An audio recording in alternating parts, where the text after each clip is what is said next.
Alam mo, today medyo iba yung gagawin natin. Hindi lang ito simpleng 5.5-year PMS ng Honda City natin. May kasama itong isang big decision bilang car owner. Yes, nagpalit ako ng kasa. From sa suki natin sa South, lumipat ako sa Honda car sa Labang. And to be honest, hindi lang ito dahil mas malapit o mas convenient.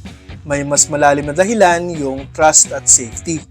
Kwento muna bago mag-PMS. So, ganito. Etong 5.5-year PMS dapat basic lang to. Tipong change oil, check fluids, konting inspection, tapos alis ka na. Walang major na papalitan, walang dapat ika-stress. Pero napaisip ako. Kasi yung last PMS ko sa previous kasa, may nangyari na para sa iba maliit lang. Pero para sa akin, big deal talaga. Nagkaroon ng issue nung nakalas yung gulong after PMS, which resulted sa sudden stop at pagka-stall ng kotse sa highway. Naayos naman siya ng kasa after. Hindi naman naging accident or anything serious. Pero alam mo yung feeling na, wait lang, paano kung hindi agad nakapagpreno yung nasa likod? O paano kung kasama ko yung pamilya ko? Doon ako napaisip. Kasi kung yung ganong basic na bagay pwedeng ma-miss, pwedeng mangyari ulit. At bilang car owner, lalo na kung daily mo gamit yung kotse mo, hindi na siya biro. Bakit ako nag-switch ng kasa? Doon pumasok yung decision na, sige, try naman tayo na ibang kasa. Kaya pinili ko yung Honda car sa Labang. Hindi dahil sikat siya, hindi dahil fancy. Practical lang talaga. Actually, parang lumang bago siya sa akin. Luma kasi nakapagpa-PMS pa ako sa kanila around 4 years ago. Nung under Ayala pa sila at nasa Alabang Zapote Road. Bago kasi ngayon under Gateway na sila at nasa bagong location na sa West Service Road.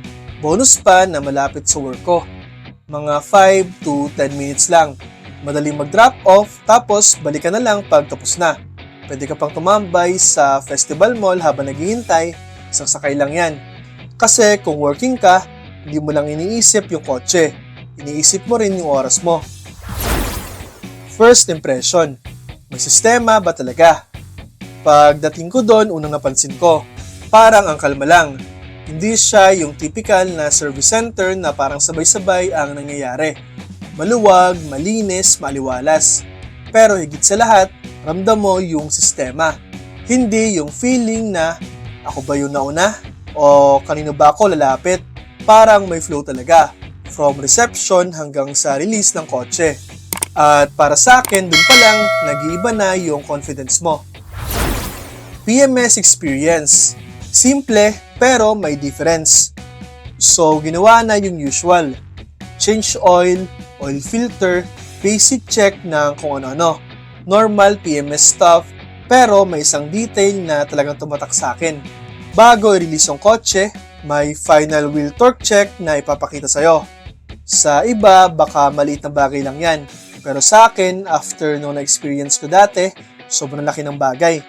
Parang matik na iisip ko, okay, may nag-double check. At minsan, yun lang naman talaga ang hinahanap mo. Hindi perfection, kundi assurance na ginawa nila ng tama. Presyo, worth it ba talaga? Ngayon, eto na, real talk. Initial quote nila, 7,251 pesos para sa simpleng PMS. Oo, napareact talaga ako. Kasi sa previous kasa ko, nasa around 5,300 pesos lang yan last year.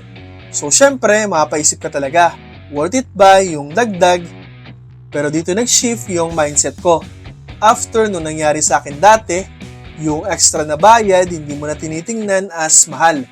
Tinitingnan mo na siya as kapalit ng peace of mind. Paano ko pinaliit yung cost? Hindi naman tayo basta nag-yes lang. Kinausap ko yung service advisor. Sabi ko, sir, same as last time, semi-synthetic oil muna tayo. Fully synthetic na lang pag mas mataas na ang mileage, like 100,000 kilometers. Tapos, yung hindi naman required, tinanggal na natin. In fairness, hindi siya nagpilit. So, from 7,251 pesos, naging 6,141 pesos na lang. Mas mahal pa rin siya ng konti kaysa dati, pero at least controlled mo pa rin yung gastos. Habang naghihintay ako, napansin ko, hindi sila aggressive magbenta. In fact, gusto pa nga nila i-test drive agad para ma-check yung minor vibration. May suggestion, yes, pero hindi yung tipong, "Sir, kailangan na agad ngayon." At dun ko na-realize, importante rin yung transparency. Kasi kung bagong car owner ka, dito ka madalas nalilito. Hindi mo alam kung alin ba talaga yung kailangan at alin yung pwedeng pagpaliban muna. Actual findings sa kotse. Quick update sa kondisyon ng kotse. Okay pa yung battery, makapal pa ang gulong, rear brakes, possible next PMS kailangan ng palitan. So at least ngayon pa lang, nakakapag-ready ka na sa next gastos. Hindi ka na mamibigla sa next visit mo. So, worth it ba mag-switch? For me, oo. Hindi dahil perfect sila. Pero dahil mas organized, mas may system, mas may emphasis sa safety, at may good previous experience na ako sa kanila. At higit sa lahat, mas kampante ako paglabas ng kasa. Final thought para sa mga bagong car owner. Kung bago ka pa lang sa car ownership, eto lang ang masasabi ko. Hindi lang presyo ang dapat tinitingnan sa PMS. Mas importante kung paano nila hinahandle yung kotse mo. Kasi at the end of the day, hindi lang yan sasakyan. Daily mo yan ginagamit, pang pamilya mo yan, pang trabaho mo yan. So, ang tanong, hindi lang magkano PMS. Mas importante, mapagkakatiwalaan ko ba sila? Kasi minsan, yung difference ng okay lang at solid na kasa, hindi presyo, kundi peace of mind habang nag-drive ka pa uwi. At kung nakaabot ka na sa ganitong mileage, ibang level na rin yung responsibility mo as car owner. Hindi na lang simpleng maintenance. Decision making na rin. So, if may experience ka na rin, whether good or bad with your kasa, share mo sa comment section para makatulong din tayo sa ibang car owners. And if you like contents like this, real talk, real gastos, real ownership, subscribe ka na sa Chan Limited Life.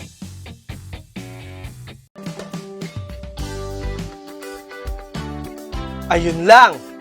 I hope na nakatulong itong video na to. Thank you for watching this content. Don't forget to like and subscribe sa ating Chan Limited Life YouTube channel and follow my Facebook and TikTok accounts for more related contents. Hanggang sa susunod mga ka-Chanli! Drive safely! Ingat!